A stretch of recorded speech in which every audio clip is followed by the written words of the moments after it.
Hello friends, welcome to my channel Aastha LLB. और आज का ये मेरा video special for girls and womens है। और स्पेशल किस लिए है? हमारे आसपास ऐसी ढेरों महिलाएं हैं जो अपने जीवन में एक हाथ से घर संभालती हैं और दूसरे हाथ से अपना बिजनेस या ऑफिस का काम करती हैं। ऐसी महिलाएं भी हैं जो अपना खुद का छोटा बिजनेस करना चाहती हैं, पर उन्हें पता नहीं होता कि इसकी शुरुआत कैसे करें। तो इस वीडियो में मैं आपको बताऊंगी कि लेडीज़ अपने लिए छोटा बिजनेस कैसे शुरू कर सकती हैं, एंटरप्रेन्योर बनकर आप अपने घर से कैसे काम कर सकती हैं। इसकी स्टार्टिंग बड़े बिजनेस से नहीं बल्कि छोटे काम से भी की जा सकती है। तो मैंने कुछ लिस्ट तैयार की है ये 11 बिजनेस आइडियाज़ की, जिसको मैं आपके साथ शेयर कर रही हूँ। तो इसमें सबसे पहले आता है बुटीक। आमतौर पर इंडियन घरों में लड़कियों को सिलाई कढ़ाई का हुनर सिखाया जाता है। हालांकि शहर में बुटीकों की कमी नहीं है, लेकिन दूसरों से अलग दिखने के लिए लेडीज़ आप अपना बुटीक खोल सकती हैं। और सेकंड ऑप्शन है ब्यूटी पार्लर। इस काम को शुरू करने के लिए इसे अच्छे से सीखना बहुत ज़रूरी है। यदि पैसों की कमी के कारण आप पार्लर नहीं खोल सकती तो आप होम सर्विस भी दे सकती हैं, जिसमें ऐप के थ्रू या अपना ऑनलाइन प्रमोट करके। और शादी और फेस्टिवल्स के सीज़न में पार्लर का काम करने वालों की अच्छी इनकम हो जाती है। नेक्स्ट है फिटनेस सेंटर, जिम, योग। ये काम बिना खर्चों के नहीं खोला जा सकता है। इस बिजी लाइफ में फिट रहने के लिए जिम जाना, योग करना या एक्सरसाइज करना बहुत ही नॉर्मल हो गया है। यदि आप अपना खुद का योग एरोबिक ट्रेनर हैं तो क्लास संभालना आपके लिए बहुत ही ईजी होगा।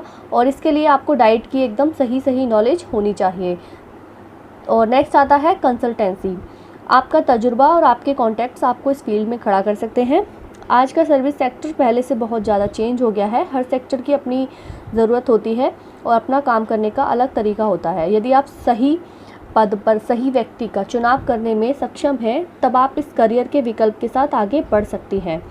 और नेक्स्ट आता है ऑनलाइन बिजनेस। इस ऑप्शन ने खरीदना या बेचना के इसके कई ऑप्शन खोल दिए हैं। यदि आप छोटा मोटा बिजनेस करती हैं तो ऑनलाइन उसे बड़ा बना सकता है। ऑनलाइन पर आप हाथों के द्वारा बनाई हुई चीज़ें बेच सकते हैं। यदि आप फ्रीलांसिंग के बारे में सोच रही हैं, तब ग्राफिक डिज़ाइनिंग और वर्चुअल असिस्टेंट और इन सब चीज़ों का आपके पास एक्सपीरियंस है तो ये आपके काम आ सकता है इस बिज़नेस में। इसके लिए आपको सही फ्रीलांसिंग वेबसाइट या एजेंसी से संपर्क करना होगा। रेस्टोरेंट। क्या मेहमान नवाजी के दौरान आपके खाने की तारीफ़ होती है? क्या लोग आपके खाने की रेसिपी मांगते हैं? अगर हाँ, तो ये आपके हाथों में सबसे बड़ा जादू है। तो आप एक रेस्टोरेंट या कैफ़े की भी मालकिन बन सकती हैं। इसके अलावा बेकरी के प्रोडक्ट्स को ऑर्डर पर बनाकर सेल कर सकती हैं। और नेक्स्ट आता है क्रेच। बच्चों को लेडीज़ से बेहतर कोई नहीं संभाल सकता। यदि आपको बच्चों के साथ वक्त गुजारना अच्छा लगता है, उनकी मासूमियत और उनकी प्यारी बातें आपके मन को खुश करती हैं, तो ऐसे में क्रेज घर की जिम्मेदारियों के साथ अन्य ज़रूरतों को पूरा करने का अच्छा तरीका है। और नेक्स्ट है गिफ्ट शॉप। ये बिज़नेस बिना किसी उसके एक्सपीरियंस के शुरू किया जा सकता है। इस बिज़नेस की नींव है आपकी दुकान की चीज़ें। आपकी दुकान में जितनी अट्रैक्टिव और डिसेंट चीज़ें होंगी, उससे आप अपनी दुकान को सजाइए ताकि इनकी खोज ग्राहकों को आपकी दुकान तक ले आए। नेक्स्ट है इंटीरियर डेकोरेशन शॉप। आज एक्सटीरियर से ज़्यादा खर्चा घर के इंटीरियर पर किया जाता है, जिसकी वजह से मकान की जो कॉस्ट है वो बढ़ जाती है। लैब से लेकर शोपीस तक की चीज़ें आपके घर के आकार को बदलने की क्षमता रखती हैं। इंटीरियर डिज़ाइनिंग की समझ और रियल एस्टेट कॉन्सेप्ट आपके व्यापार को फ़ायदेमंद बना सकते हैं। Pet shop. पालतू जानवर को घर के सदस्य की तरह रखा जाता है, उसे एक नाम दिया जाता है, उसे साफ़ सुथरा रखने के अलावा उसकी हर ज़रूरी चीज़ें, छोटी से छोटी चीज़ों की अहमियत दी जाती है, फिर चाहे ये उसके खाने पीने का हो या फिर गले में बंधा हुआ पट्टा। इसके अलावा और भी बिज़नेस ऑप्शंस हैं, और इन ऑप्शन से आप खुश नहीं हैं तो आप एजेंट या यूट्यूबर बन सकती हैं। एजेंट के रूप में आप बैंक, बीमा कंपनियों, कुछ कॉस्मेटिक या होम प्रोडक्ट से जुड़े ब्रांडों के साथ काम कर सकती हैं। यदि आपको म्यूज़िक, डांस या आर्ट में भी इंटरेस्ट है तो भी आप घर बैठकर एक एकेडमी खोल सकती हैं। या आप साइंस, मैथ जैसे सब्जेक्ट्स में तेज हैं, तब भी आप ऑनलाइन ट्यूटर देकर इसको यूज़ कर सकती हैं। और इसके लिए सबसे ज़्यादा ज़रूरी है कॉन्फिडेंस लेवल।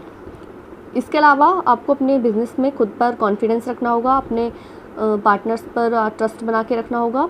कोई भी बिज़नेस बिना लोगों के और ट्रस्ट के नहीं चलता। लोगों से बात करने के लिए आप में कॉन्फिडेंस होना चाहिए। आपको कस्टमर्स और सप्लायर्स से बात करने का तरीका भी आना चाहिए, जो कि एक बिज़नेस में बहुत ही मेन होता है। घर और काम को सही से संभालना। अक्सर महिलाएं एंटरप्रेन्योर या फ्रीलांसिंग जैसे करियर विकल्पों को इसलिए चुनती हैं ताकि वे अपने घर और काम की जिम्मेदारियों को ठीक से निभा पाएँ, लेकिन फिर भी फैमिली बीच में आ जाती है। इसलिए ये आपको डिसाइड करना होगा कि आप कितनी कारोबारी जिम्मेदारियां निभा सकती हैं या फ्रीलांसर के तौर पर कितने घंटों के लिए काम कर सकती हैं। और हाँ, खुद को किसी से कम नहीं आंकना चाहिए। एंटरप्रेन्योर बनना किसी बिज़नेस चलाने से कम नहीं है। नाम भले ही अलग हो पर काम एक ही है। बिज़नेस में इन्वेस्ट होगा तो जोखिम भी होगा, इसलिए आपको गवर्नमेंट पॉलिसी को समझना होगा। बिज़नेस में आने वाले उतार चढ़ाव के लिए भी आपको तैयार रहना होगा और इसके लिए आपको मार्केट और उसकी ज़रूरतों को समझना होगा। कोई भी सेवा प्रदान करने से पहले ही आपको जानना होगा कि लोगों को किस चीज़ की ज़रूरत है।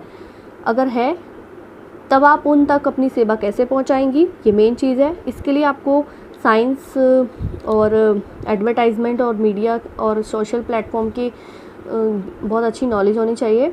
बिज़नेस एडमिनिस्ट्रेशन की समझ आपको होनी चाहिए। यदि आप एक बड़ा बिज़नेस शुरू करने के बारे में सोच रही हैं जिसमें कई लोग आपके साथ जुड़ने जा रहे हैं या कई डिपार्टमेंट की आपको ज़रूरत पड़ेगी, ऐसे काम को सक्सेसफुल बनाने के लिए हायर एजुकेशन और एक्सपीरियंस की ज़रूरत है। बिज़नेस एडमिनिस्ट्रेशन की समझ आपको सही डिसीज़न लेने में एवं बिज़नेस को सक्सेसफुल बनाने के काम आएगी। फाइनेंशियल हेल्प, जो हर बिज़नेस में सबसे ज़्यादा इम्पॉर्टेंट होता है।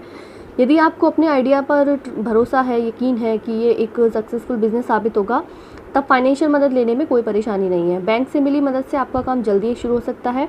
पैसे के लेन देन से बैंक के साथ आपके संबंध अच्छे बरकरार रहते हैं, ठीक है। और हाँ, विदेशी महिलाओं के मुकाबले हमारी भारतीय महिलाएं आज भी पीछे हैं। यहाँ पर एक बात गौर करने लायक है, वो ये कि विदेशी महिलाओं के मुकाबले भारतीय महिलाएं थोड़ी पीछे हैं। कम कॉन्फिडेंस और सोशल प्रेशर उनकी सक्सेस को घटाते हैं, लेकिन ऊंचाइयों को छूने के लिए उन रुकावटों को पार करना होगा। तो ये थे मेरे कुछ बिज़नेस आइडियाज़। आई होप कि आपको मेरे इस वीडियो से काफ़ी हेल्प मिलेगी और ऐसे ही कुछ डिफरेंट आइडियाज़ और बिज़नेस आइडियाज़ को लेकर मैं अपनी वीडियोस अपलोड करती रहूँगी अपने चैनल पे। तो मेरे साथ जुड़े रहने के लिए मेरे चैनल को सब्सक्राइब कीजिएगा, लाइक कीजिएगा, शेयर कीजिएगा, ताकि ये वीडियो घर घर तक पहुँचे और सब अपना अपना बिज़नेस स्टार्ट करके सेल्फ डिपेंड बन सके। Thank you so much.